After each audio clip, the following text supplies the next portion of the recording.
मेरे परिवार में जो मेरे मायके में फैमिली थी वो ज्वाइंट फैमिली थी। मेरे दादाजी 4 भाई थे, जबकि मैं मेरे फैमिली में जो मेरे गाँव की फैमिली है, मदर फादर थे, उस फैमिली में और मेरे ससुराल में मैं ही एक ऐसी लड़की हूँ जो मैं जॉब में लगी हूँ अब तक।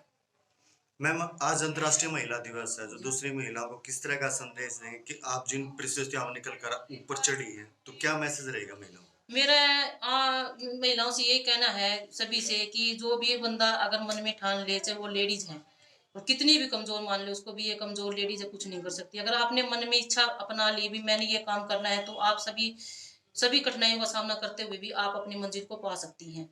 तो मैम शायद जिस तरह ट्रेनिंग थी आपकी उस टाइम बच्चे छोटे थे, तो किस तरह की परेशानी आपको झेलनी पड़ी? उस टाइम पे जब मैं ट्रेनिंग करती थी तो मेरी गुड़िया छोटी थी। मैंने उससे मैं उसको ठीक है सर। अपने सास-ससुर के पास ही छोड़ा हुआ था। जबकि उसके बाद फिर मेरे उस ट्रेनिंग के बाद भी मैंने जब डिपार्टमेंट में जॉइन कर लिया था, उसके बाद भी मेरे पास एक गुड़िया हुई है। मेरे पास भी 2 गुड़िया हैं। जबकि मुझे कभी इच्छा ही नहीं थी कि मेरा लड़का हो। मेरे को ये गुड़िया पसंद थी शुरू से और मैं उनको भी अपनी अच्छी से पढ़ा लिखा के अपना अच्छे से कामयाब बनना चाहती हूँ। दोनों बच्चे मेरे चंडीगढ़ में पढ़े। तो शुरू से ही आपका सपना था मैम पुलिस में जाने का? शुरू से मेरा सपना कुछ नहीं था, किसी ने सपना बुनने नहीं दिया, सबसे बड़ी बात तो ये। जैसे चलता रहा, जैसे मैं चलती रही, मैंने कभी अपनी ये चीज़ में हार नहीं मानी भी। मेरे अगर मैं कॉलेज जाऊँगी, स्कूल जाऊँगी तो मेरा गाँव का एरिया था। गाँव के परिवार वाले कहते थे नहीं अब इसकी कोई कोई ज़रूरत नहीं पढ़ाने की, लड़कियाँ खराब हो जाती हैं, शादी के बाद ये नहीं करना, शादी कर दो इसकी, शादी चली होके चली जाएगी, क्या करना है इन्हें शादी के बाद, कोई नौकरी थोड़ी करनी है।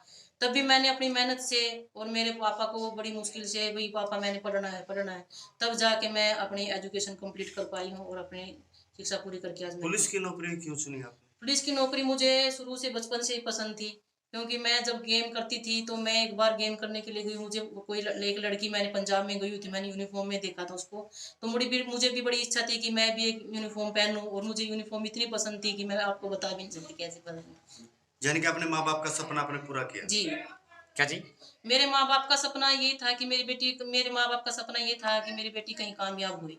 लेकिन उन्होंने मेरे जो पिताजी थे, उनकी जॉइंट फैमिली होने के कारण जो फादर का उनके ऊपर दबाव था, भैया इनको पढ़ाना नहीं, ये नहीं करना, तो इस कारण से मेरे पिताजी थोड़ा-सा मुझे मोटिवेट नहीं कर पाए थे।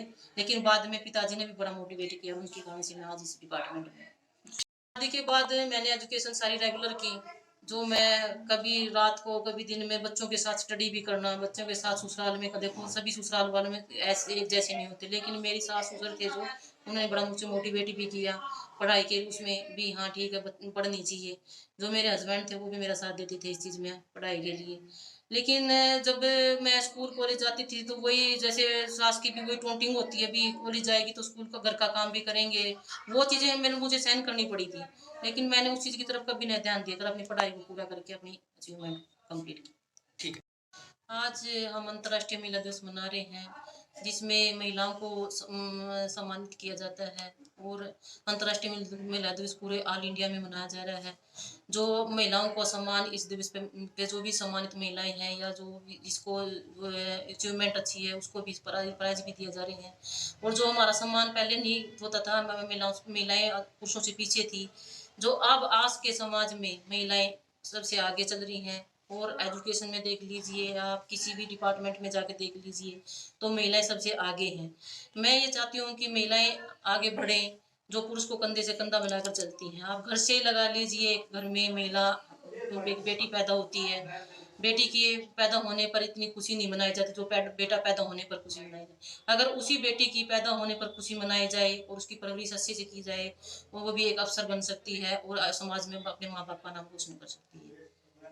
तो मैम आपने यहाँ तक पहुँचने के लिए किस तरह की कठिनाइयों का सामना किया? किस तरह मेरी की जो एक छोटा-सा गाँव है, गाँव जीतगढ़ जींद ज़िले में पड़ता है ये, उसमें एजुकेशन का ज़्यादा सिस्टम नहीं था बिल्कुल भी, और ना लड़कियों को पढ़ाया जाता था, लड़कों को पढ़ाया जाता था। जो मेरा परिवार था एक जॉइंट फैमिली थी, मेरे फादर जॉब में थे, लोग ऐसे थे आंगनबाड़ी वर्कर आंगनबाड़ी में। लेकिन मेरे पापा अपने पूरे गाँव के ही सबसे एजुकेटेड थे, उस टाइम मेरे पापा ने एमए, एमफिल की हुई थी। मेरे पापा को के जो जॉइंट फैमिली में दादाजी थे वो लड़कियों को पढ़ने के लिए बिल्कुल भी इच्छा नहीं करते थे भी आप लड़कियों को मत पढ़ाना। मैं हम 3 सिस्टर हैं, मेरी बड़ी सिस्टर थी उसका एडमिशन करवाया गया फर्स्ट क्लास में। मेरे गाँव में स्कूल 5 तक का स्कूल था, 5वीं कक्षा तक का ही। जबकि हमें आगे स्कूल में पढ़ने के लिए नहीं भेजा जा रहा था। तो मेरे पापा ने बड़ी रिक्वेस्ट करी, मेरे मदर से, मेरे दादाजियों से भी, मेरी गुड़िया भी पढ़े, मेरे पापा जॉब करते थे। तो मैं एक जो 12th से 10th तक का सिस्टम था मेरा गांव में हुआ, गांव रोपड़ में हमने स्कूल में एजुकेशन ली।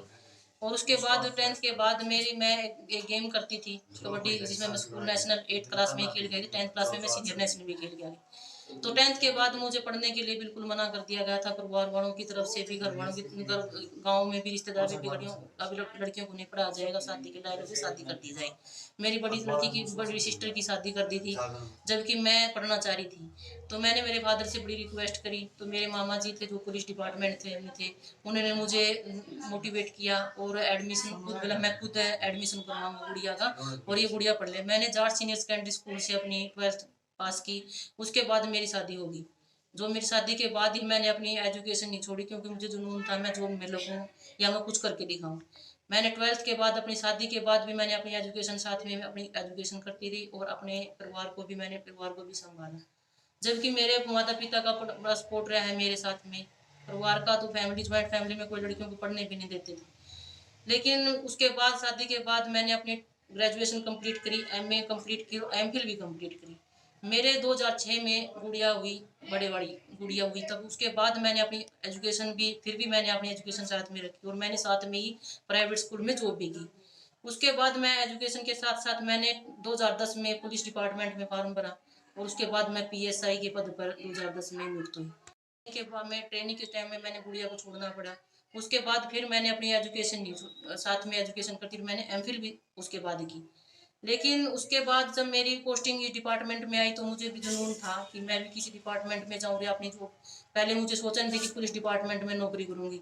इस डिपार्टमेंट में आने के बाद मुझे लगा कि मैं ऐसा जिंदगी जीऊँगी कि बिल्कुल अकेले में जी रही थी। वही महिलाएं तो सहन करती हैं चीज़ें, लेकिन मुझे इसमें डिपार्टमेंट में आने के बाद मुझे सब चीज़ों का पता चला, अपनी ज़िंदगी के बारे में पता चला, अपनी लाइफ के बारे में पता चला। और लोगों को न्याय दिलाने के लिए, जो लेडीज गांव में सहन करती हैं, जितनी भी हरासमेंट सहन करती हैं, हस्बैंड की करती हैं, मैंने हर चीज़ को देखा था। उसके लिए फिर मैं महिला थाने में पोस्टेड हुई। उसके बाद जो भी हमारे पास क्राइम आते हैं, मैं सभी की दिल से सुनती हूँ, और मुझे पता है क्राइम कहाँ पर कहाँ हुआ है, क्योंकि मैं इस चीज़ को सहन करके मैं निकल चुकी हूँ। तो मुझे हर बात का पता होता है भी किस आदमी ने क्राइम किया है, कैसा क्राइम किया है, इस लेडीज के साथ क्या क्राइम हुआ है। तो मैं अब चलो चलो मैं बोलो बोलो। इस डिपार्टमेंट में आने के बाद ही मुझे हर चीज़ का पता चला। मुझे पहले अपने राइट्स का पता नहीं था किसी भी तरह का। मैं पढ़ती गई, मुझे ये नहीं पता था कि इसमें राइट्स क्या है, मेरे राइट्स क्या हैं। लेकिन अब हमें से हर चीज़ का पता है, हमें क्राइम का पता है, हमें लॉ का पता है, हमें हर चीज़ का पता है कि मैं किसको न्याय दिला सकती हूँ।